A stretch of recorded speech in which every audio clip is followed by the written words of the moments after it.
dedicating these notes to two brilliant women who never realised their full potential. The first is my mother, who is currently living with Alzheimer's.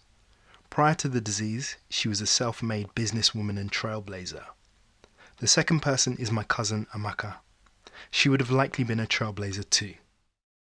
Ultra-processed food and malevolent medicine are like married childhood sweethearts who still make each other belly laugh.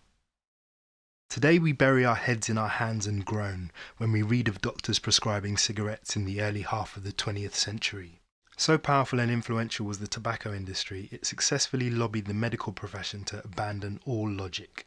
A growing number of health professionals strongly believe that the ultra-processed food industry, led by big sugar, big seed oil, big grain and big chemical, have stepped in right where big tobacco left off. As a result, bad science and often good science is hijacked. I'm currently a fanboy for the low-processed, low-carb, high-fat, moderate to high-protein, meat-based brigade. Prominent folks in this space lay blame for the rise of chronic illnesses like cancer, diabetes, obesity, infertility, dementia, and many mental health conditions on the hijacked science of a man called Ancel Keys. Ancel Keys was a physiologist whose work in the 1950s and beyond has been linked to the demonization of animal fat that persists today. And the four horsemen of the ultra-processed food industry have been all too happy over the years to gallop in and decree that animal fat will inevitably lead us to high cholesterol and ultimately heart attacks and strokes. Horseman number one, Big Sugar, is happy because when fat's processed out of food, it ends up tasting awful. But when you add addictive amounts of sugar using one of its 56 aliases, you've got an instant low-fat family favourite. Horseman number two, Big Seed Oil, is happy because despite the large-scale monocropping and deforestation leading to mass animal displacement and death, their in-demand products are proudly vegan-friendly. Horseman number three, Big Grain, is just grateful to be able to keep printing money. And horseman number four, Big Chemical, or Big Chem to his friends, is like an animated coach loudly cheering on the other three. Big Chem also brings pesticides, preservatives and additives to the game. A trio that drives ingredients prices down fantastically low. Whether they're fit for human consumption is highly questionable with the capitalist Q, but with great lobbying power comes great responsibility to shareholders. Hurrah to unhinged profit! Maybe I'm being overly cynical. Maybe my use of malevolent medicine's a bit harsh. Perhaps the words misleading, misguided or muddled are more appropriate. Whatever the proper alliteration is, more resources and money are spent treating symptoms of chronic common illnesses and diseases than are spent investigating the causes and holding those responsible accountable. The result is that we end up normalizing these diseases and consider them par for the course. Critics of Ancel Keys and his disciples feel his legacy has been to confuse the role of cholesterol, encourage the overprescription of cholesterol-lowering drugs called statins, and to downplay the importance of animal fat. The way I've come to understand cholesterol in the body is that it's a building block for key hormones like testosterone, estrogen, and progesterone. It's also used by every cell in our body as the outer protective layer known as the membrane. We make our own cholesterol in the liver and brain. In fact, the latter has the highest cholesterol content of any organ. And as well as protecting brain cells, cholesterol is used to facilitate quick communication between neurons, which has a big impact on thinking, movement, and sensation. What's long been considered a risk factor for heart disease is the level of cholesterol found in our blood, which the liver is responsible for producing. Now then, dietary cholesterol is the cholesterol that we eat, and for most people it has very little influence over the cholesterol that ends up in our blood. But just like the cholesterol our liver and brain makes, dietary cholesterol plays a role in fueling cells and supporting brain, musculoskeletal and hormonal health. And guess where dietary cholesterol is found? It's in animal products. And so meat-based, low-carb advocates believe that quality animal fat and protein, in their whole food unprocessed form, provides the body, brain and cells with a superior fuel. And the theory of heart disease they subscribe to is that it's not fat but insulin resistance and inflammation that's the real cause. The theory goes further by suggesting that insulin resistance and inflammation is also the root cause of all common chronic illnesses. Depending on how you look at the history, this inflammation hypothesis was either suppressed through a conspiracy of circumstance, influence, and/or profit. And guess what food ingredients that we excessively consume are thought to play a major role in our pandemic of insulin resistance and inflammation? Sugar, seed oils, grains, and chemicals. Now then, in my opinion, dietary intervention is only half the picture in improving health. We all know that exercise is important. The philosophy I follow is that exercise and nutrition should serve each other. To get the best out of the former, you need a compatible approach to the latter. Unlocking the power of exercise and nutrition provides one of the most effective medicinal cocktails we may ever need.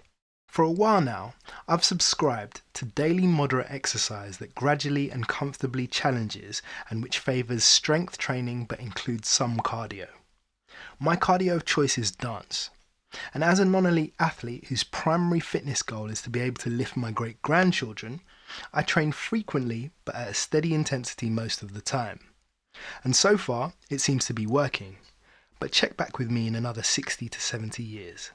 I can say though, at 43 years young, with a sleep-stealing toddler and the stresses of middle age compounding, that having eaten meat-based for a year, I recover quicker, I'm stronger, and I feel mentally sharper than I've been for a long time.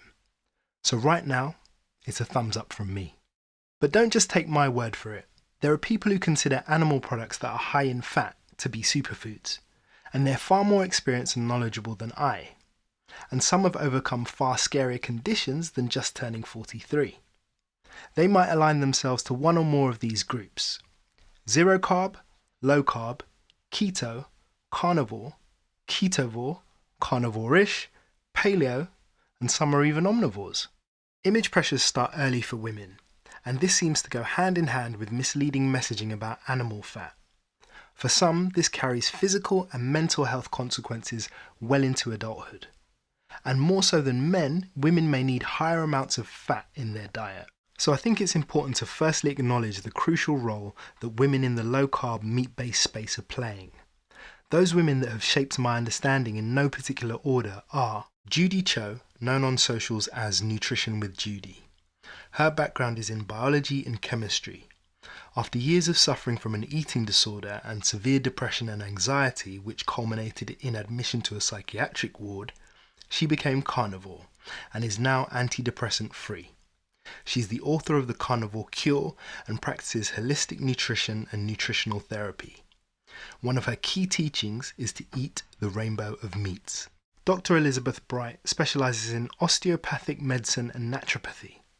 She has treated thyroid, adrenal, hormonal, and reproductive issues with a high-fat carnivore diet.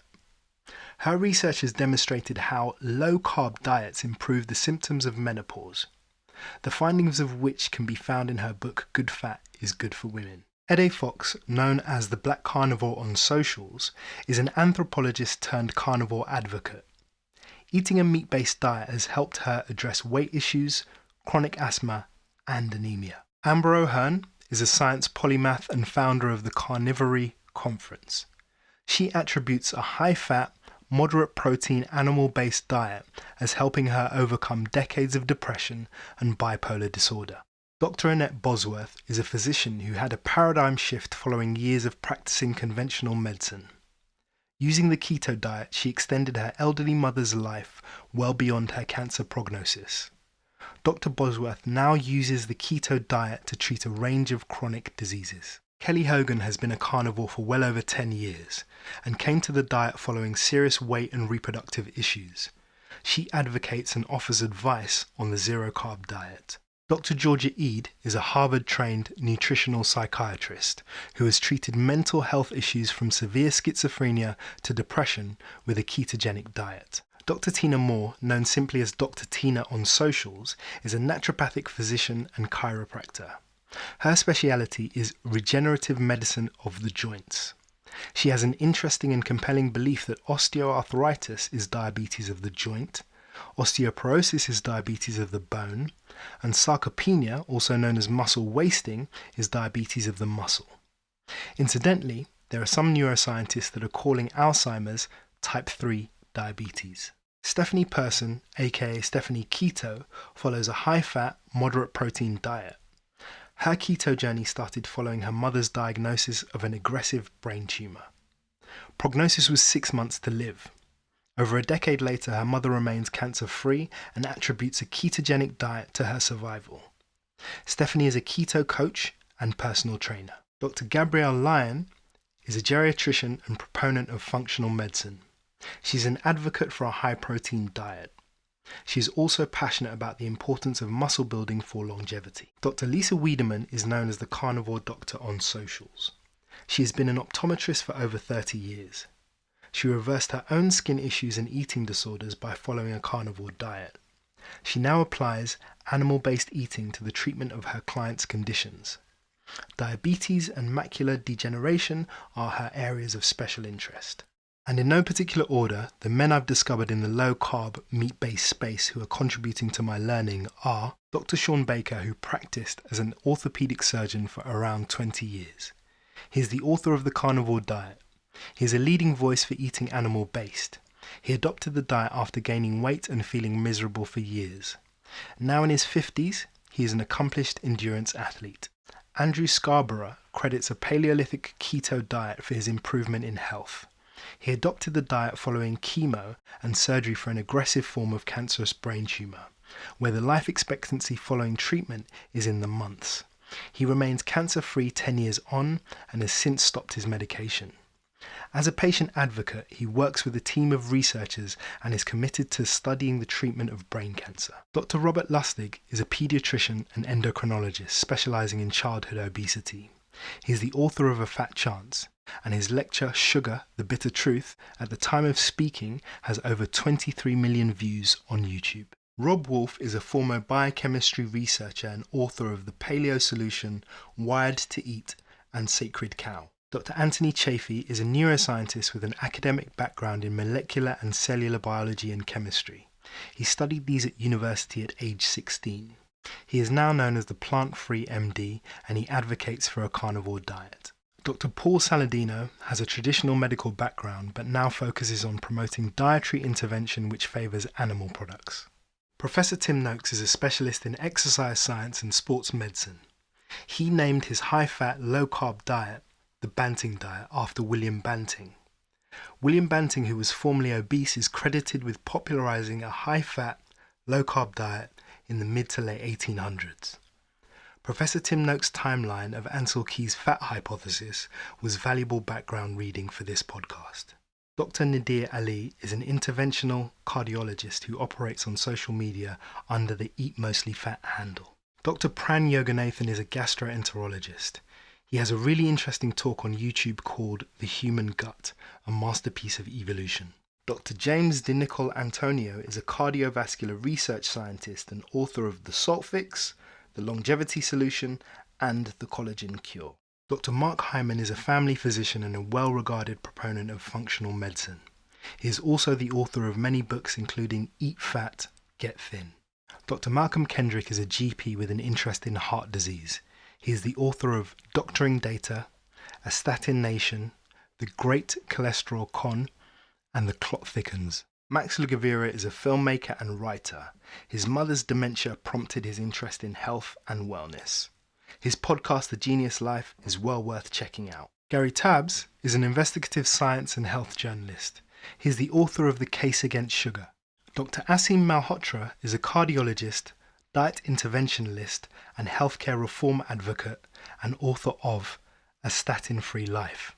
He has been listed as one of the Sunday Times 500 most influential people. Dr. Paul Mason is a sports and exercise physician with a special interest in metabolic disease. Dr. Chris Palmer is a Harvard clinical psychiatrist.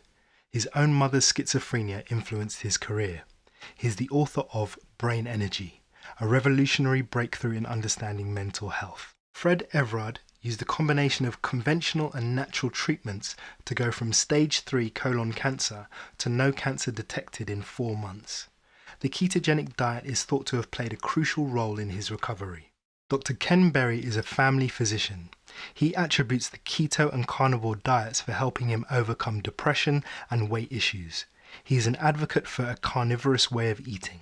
John Yudkin was a physiologist. He and Ansel Keys were rivals. Yudkin published the book Plain White and Deadly in the early 1970s.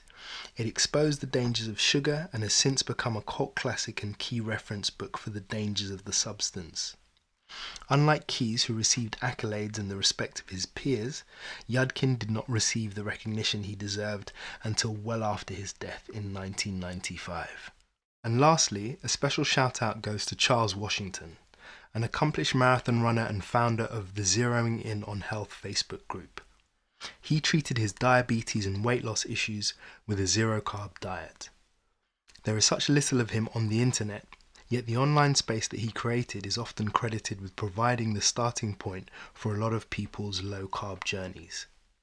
For anyone needing tips or advice with a zero to low-carb diet, consider joining the group. And if this podcast was of interest to you, take your time, do your own research, consider differing perspectives, and if your circumstance allows, self-experiment for a few months to find what makes you feel mentally and physically better. Remember the old adage, prevention is better than cure. Add a new one, which is that lifestyle intervention is also symptom management. Thanks for listening, blessings, and wishing you wellness.